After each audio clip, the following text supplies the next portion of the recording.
When I took the night shift at the storage facility, everyone warned me it would be creepy. Not dangerous, not difficult, just creepy. The place sat on the edge of town, surrounded by empty fields and a patch of woods behind the fence. During the day it was busy, people moving boxes, renting units, coming and going, but from 11 p.m. to 7 a.m., it was just me in a small office watching security cameras. My job was simple: keep the gate locked, answer the phone if it rang, and do a patrol around the property every couple of hours. Most nights were quiet, too quiet. Around 2:30 a.m. was always the worst. That strange hour when the world feels like it's asleep and time slows down. Even the highway nearby would go silent. One night during my third week, I was watching the cameras and noticed something odd. Unit B17 was open. The door was halfway lifted. That wasn't normal. Customers weren't allowed on the property overnight, and everyone had to leave by 10 p.m. I checked the log. No one had rented that unit recently either. At first, I thought maybe the wind had forced it open. Still, protocol said I had to check it out. I grabbed my flashlight, stepped outside, and locked the office behind me. The cold air hit immediately. The rows of storage units stretched out under flickering yellow lights. Everything looked the same: long metal hallways of closed doors, except for B17. The door was exactly like the camera showed, halfway open. I approached slowly, my steps echoing off the concrete. Hello? Nothing. Just the faint buzzing of the overhead light. I crouched and lifted the metal door the rest of the way. The unit was empty. Completely empty. No boxes, no furniture, just bare concrete. I remember feeling stupid for being nervous. I walked around to head back to the office when I heard it.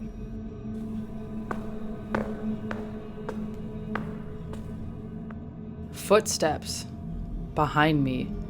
Not running, just slow steps. I spun around and shined my flashlight down the row of units. No one was there. I stood still, listening. Nothing. After a minute, I laughed it off and headed back to the office. When I sat down at the monitor again, my stomach dropped. The camera pointed at B17 showed the door. Closed. I was sure I had left it open. I rewound the footage. At first it showed me walking away from the unit, then something moved inside the darkness of the storage unit. A shape, tall, thin, standing in the very back where the camera light barely reached. My chest tightened. The shape didn't walk. It didn't step. It just slid forward slowly until it was near the door. Then the metal door began to lower. But I never saw arms, never saw hands. The door just closed by itself. I stared at the screen for a long time, trying to convince myself it was a glitch. Maybe a shadow. Maybe bad lighting. But then the motion alert went off again. I clicked the camera and froze. Something was standing outside my office door. Tall. Too tall. Its head was slightly tilted like it was just staring directly into the camera. The worst part? The office windows were pitch black from the outside. Meaning, if it was standing there, it could see me. But I couldn't see it. My heart was pounding so loud I could hear it. I slowly leaned toward the window beside me. At first, I saw nothing, just my reflection. Then something moved. A shadow shifted right outside the glass, and I heard a slow knock.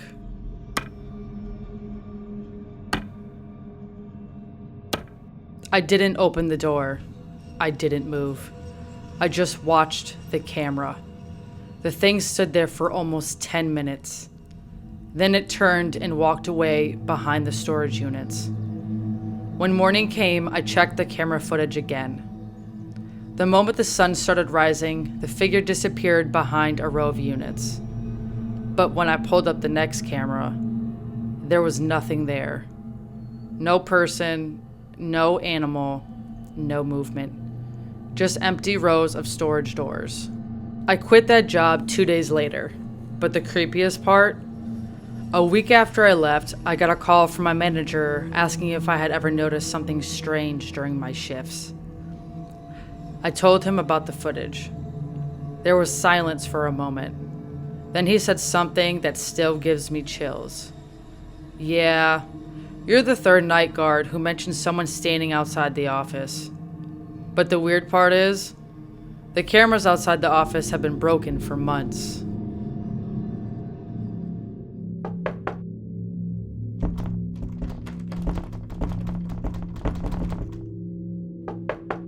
When I was about 6 years old, my mom and I lived downstairs in an apartment of a really old house. The house had been split into 2 units. Someone lived upstairs and we lived below. Everything about the place felt old. The floors creaked constantly, the pipes knocked in the walls at night, and sometimes you could hear footsteps upstairs, even when the apartment was supposedly empty.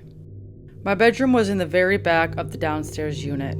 Unlike the other rooms, it had its own door that led directly outside. I hated that door. At 6 years old, the idea that someone could walk right up to my bedroom from outside had always made me uneasy. But my mom kept it locked, so she told me not to worry about it. One night, really late, I woke up. The house was dead quiet. No TV, no lights in the hallway. My mom had already gone to bed hours earlier. The only light in my room came from the street lamp outside, casting these long, pale shadows across the floor. I couldn't fall back asleep, so I sat on the floor of my room playing with one of my toys. That's when I heard it. 3 heavy knocks. They came from my bedroom door. I froze. No one ever knocked on that door, especially not in the middle of the night. After a few seconds, I just sat there listening to my own breathing.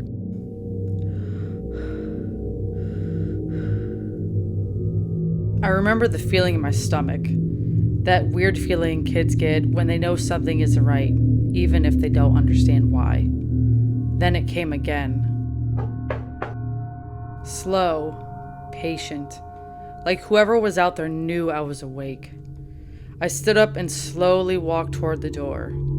At 6 years old, I wasn't really scared yet, just confused. The door had a small window in it, but it was too high for me to see through it unless I stood on my toes. So I did. And when I looked up through the glass, there was a man standing right outside my bedroom door. An old man. His face was lit by the streetlight behind him. Gray hair, deep wrinkles, dark, tired eyes that were already staring straight at me like he had been waiting for me to look. I remember something about the way he stood there felt wrong. Too still. Like he hadn't moved at all. For some reason, I didn't scream. I didn't run to get my mom. I just unlocked the door and opened it a few inches. Cold air rushed into my room. The old man slowly looked down at me. His voice was quiet, calm, almost gentle. Is your mom here? I nodded but didn't say anything. Something about his voice made me feel like I shouldn't talk. The man leaned slightly closer to the door. I could smell the cold air around him. Then he whispered, You should be quiet His eyes didn't leave mine. and head to bed. He gave me a small smile. Not a friendly smile, just a small, strange smile. Then he turned around and slowly walked away into the darkness beside the house. I closed the door and locked it. For some reason, I did exactly what he told me to do. I got into bed and fell asleep. The next morning at breakfast, I told my mom about the old man who knocked on my bedroom door. She stopped moving immediately. What old man? The one outside my room. He asked if you were home and told me to go to bed. The color drained from her face. She asked me to describe him. So I did. Gray hair, old, tall, wrinkled face, wearing a jacket. My mom didn't say anything for a long time.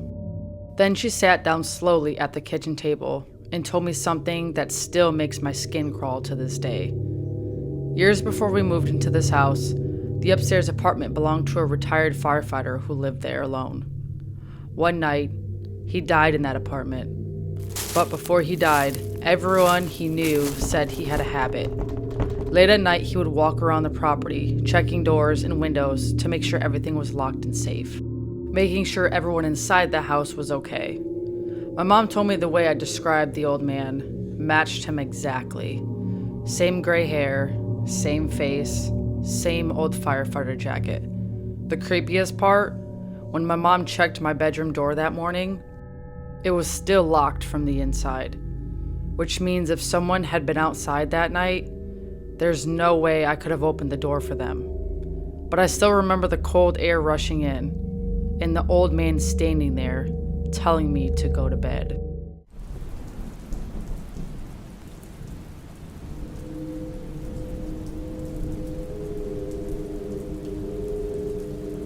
This happened about 3 years ago when I was working the overnight shift at a small gas station just outside of town. The place was open 24 hours, but after midnight it was basically dead. Maybe 1 or 2 cars every hour, if that. Most nights I just sat behind the counter watching the security monitors and trying to stay awake. It was around 3:15 a.m., which anyone who's worked nights knows this is the worst hour. Everything feels quiet in a strange way, like the world has paused. That night it was raining pretty hard. The parking lot lights reflected off the wet pavement, and the sound of rain hitting the roof filled the empty store. I was scrolling on my phone when the door chime went off. I looked up, expecting to see someone walking in, but the door was closed. No one was there.